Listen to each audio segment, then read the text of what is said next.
President Biden's big plans. I'm Matt Smith, today on Upfront. The American Jobs Plan is a blue-collar blueprint to build America. That's what it is.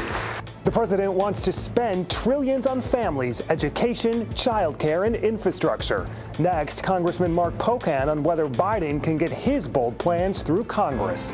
Then, new recommendations for policing and racial justice in Wisconsin. Representatives Jim Steineke and Sheila Stubbs on where the ideas go from here.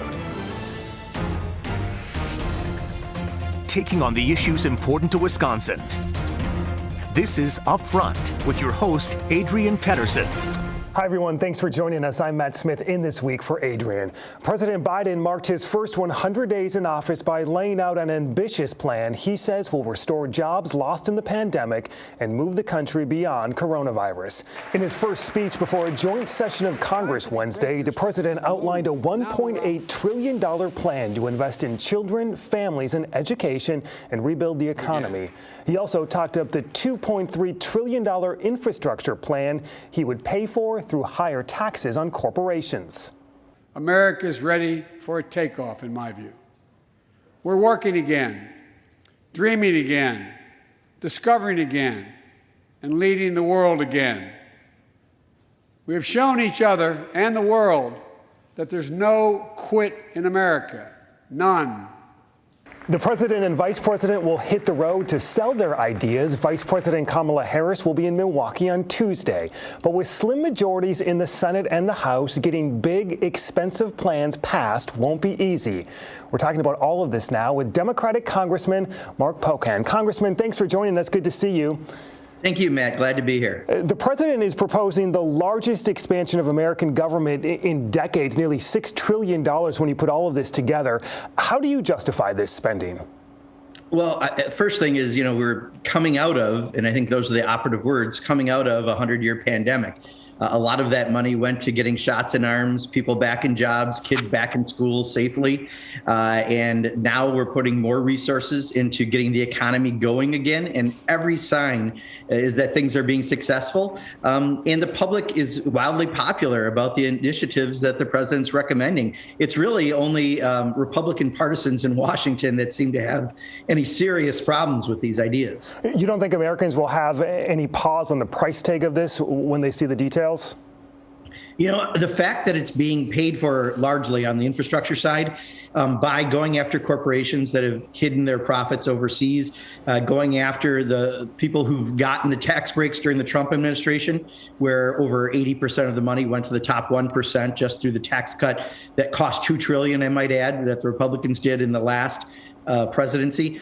This is the way we need to do it, is go after the higher wage earners and cap gains tax. As the president said, it's something that people can make passive income and pay way less than the average working person as a percentage of that income. These are all smart ideas, and that's why the public likes these ideas and likes the idea that we're investing in American families right now. And, I'm very bullish on what the president's doing. You're a member of the Progressive Caucus in the House. Let's take infrastructure for a second. $2 trillion there alone. This will likely be negotiated, perhaps whittled down to a smaller bill. Is your caucus discussing a line in the sand or considering putting up any roadblocks if the package becomes too small for your liking?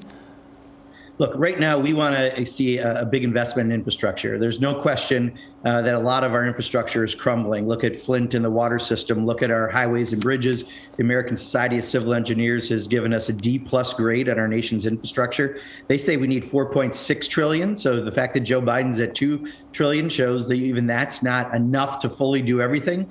But what we learned in the last year was broadband is absolutely infrastructure. And there's a lot of other things, from water delivery systems to rebuilding our schools, our roads and bridges, and other human infrastructure that needs serious help right now. And the fact that we're going to get a big bill done, granted, as you mentioned, a 50-50 Senate and a thin margin in the House is going to make things more difficult. But we're here to say, let's invest in America.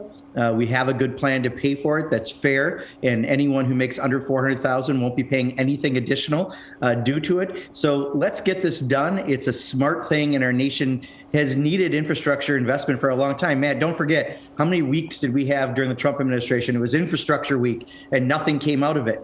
now things are coming out of the Biden administration, and that's what we really need. How important is it for you to get any Republicans on board and to vote for these plans? Well, if you look at the polls, 75 to 80% of people in general support these ideas. That means a lot of Republicans across the country, real people, are supporting the ideas that are out here. Again, it's the partisan elected officials seemingly in places like Madison and Washington, D.C. that would rather play politics than get something big and important done. So, I think at some point the question is, we want Republicans to come to the table. We want to work with them, and we're willing to compromise where we need to on some ideas. But if they're not even going to come up to the table and they're just going to be, throwing roadblocks, we're not going to let that stop good things from happening. It's time that we invest in our infrastructure, and we're going to get it done. To that, this is going to become an issue as we look ahead to the midterms. Republicans are going to campaign on it. To get this nearly $6 trillion through, are you willing to lose control of the House potentially in the midterms to get this through before then? Think about it. If 75 to 80% of the public support most of these provisions, we've just helped us get out of a 100-year pandemic by getting shots into arms and rebuild the economy. I'm not too worried about not having the majority in 2022. So we're going to keep doing what we're doing because this is what the American people want. Congress to actually do something rather than just, send bills over to Mitch McConnell like we used to and he'd bury them in someone's backyard in Kentucky. It's time to get stuff done. And the Democrats are getting it done. We hope the Republicans will join us. But if they're not going to, we're not going to sit back and cry. We're still going to get things done. A big debate ahead. Congressman Mark Pocan, thank you for your time today. Absolutely. Thank you so much, Matt. Republicans are expected to be unified in their opposition to President Biden's plans. Senator Ron Johnson tells me the economy is taking off and doesn't need this kind of spending. I personally appreciate his inaugural address where he talked about unifying and healing this nation. Unfortunately, in his first 100 days, he's done, I would say, and I would argue the exact opposite, jamming through highly partisan bills, coming on after the Derek Chauvin verdict and accusing America of being systemically racist. That's not helping things. That's certainly not healing. That's certainly not a unifying message. What grade would you give him and the administration for their first 100 days? Not a good one. Our editorial partner, WisPolitics, keeps you up to date on events in Washington that affect Wisconsin. You'll find that coverage on the DC Wrap blog at wispolitics.com. Coming up, the new recommendations for policing and racial justice. I'll talk to the lawmakers who led the effort to draft them, but how they'll get them passed next.